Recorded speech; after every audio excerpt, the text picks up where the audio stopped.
Hello mga choy, na ako interview nga bata mga choy no kasi ang pangidaro nagtrabaho na siya mga choy.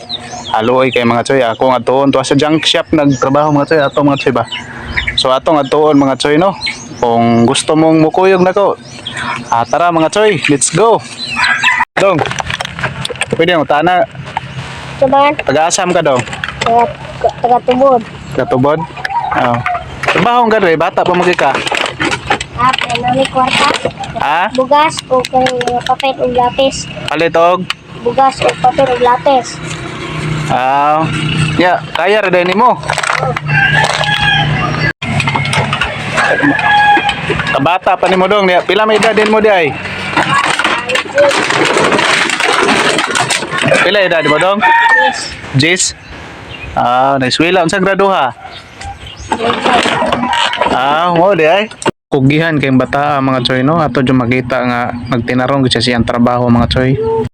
Kugihan na ni mo eh. Unsa may palito ni mo na nangwarta ng mga kabata pa ni mo? Bugas o papel o lapis.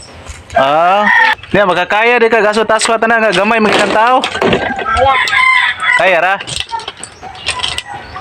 Nagkaon na ka? O, Sure ba? Unsa may suda ni mo? pansit. Pansit? Diim ka ni kaon di ay? Roger. Grabe eh.